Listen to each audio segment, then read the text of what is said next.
Man, you airsofters nowadays have no idea how good you guys have it if you are just getting into the hobby.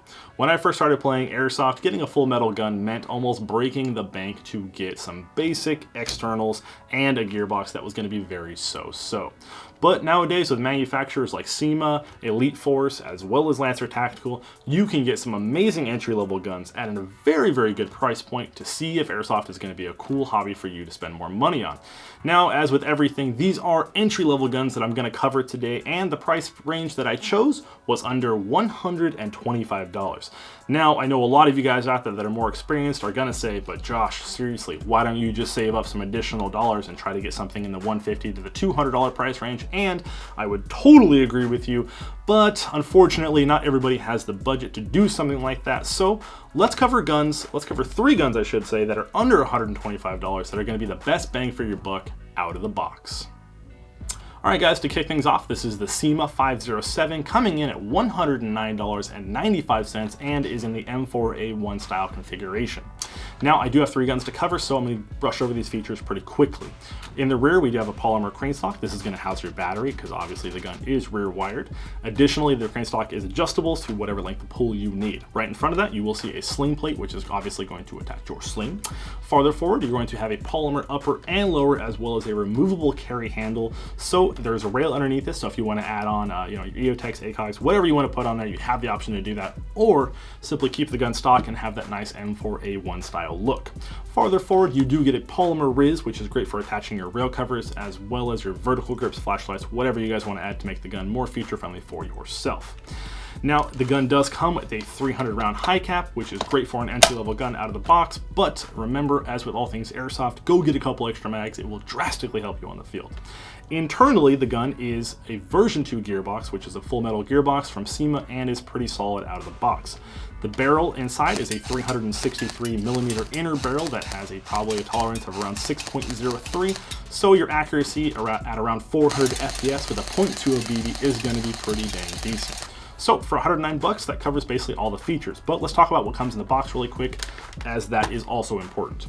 You're going to be getting a charger as well as a battery. This is an 8.4 NiCad, and it also is an 1100 mAh, so you're going to be getting a pretty decent play, day play out of it considering the ampage.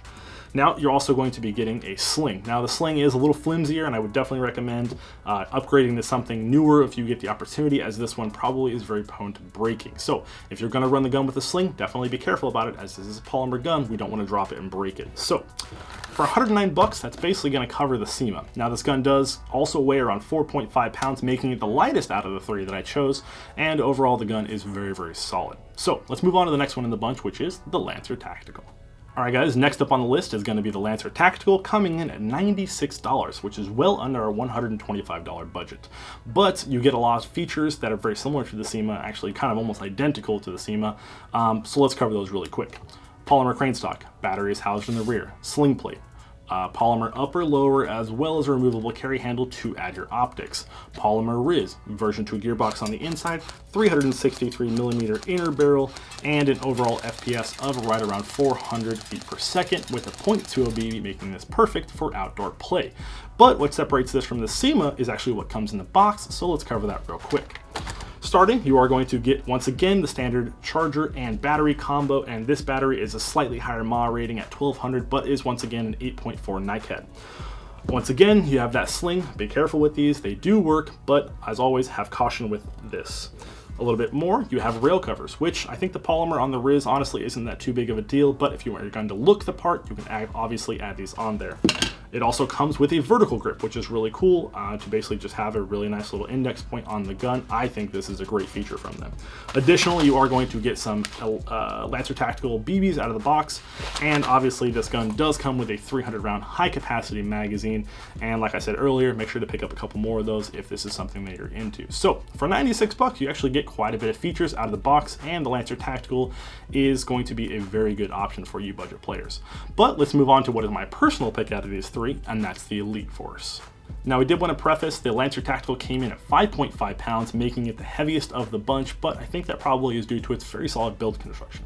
But let's move on to the Elite Force M4A1 and cover the features, and I'll tell you why this is my personal pick out of the 3.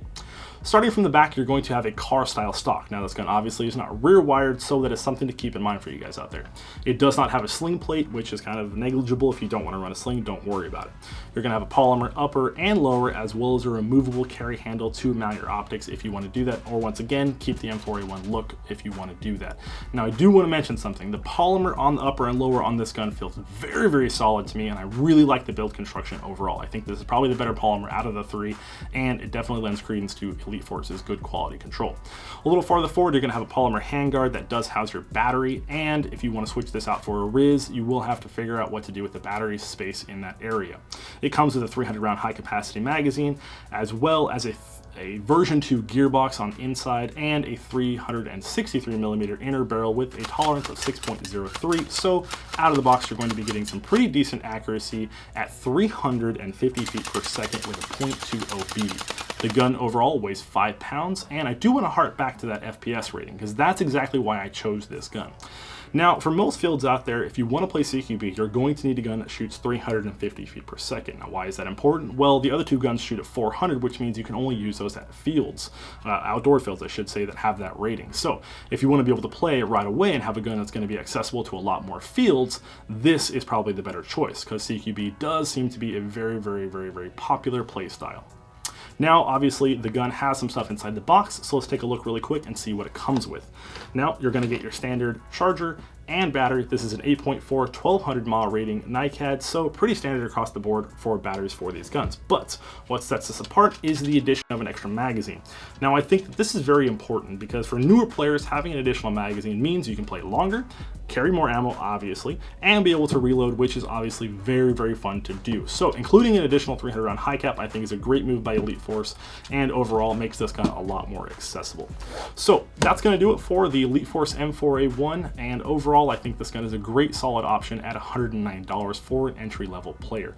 On top of that, Elite Force has a great warranty program, so if you don't open the gun, really destroy it, and take care of it, you should be able to get some pretty decent customer service and replacement parts if you need them. So overall, guys, I hope this has been helpful for you guys finding a budget M4 for under $125, and we would love to do more of these in the future if this is something you guys want to see. So let us know in the comments below, and as always, thank you so much for watching. We really appreciate it, and we'll catch you guys on the field.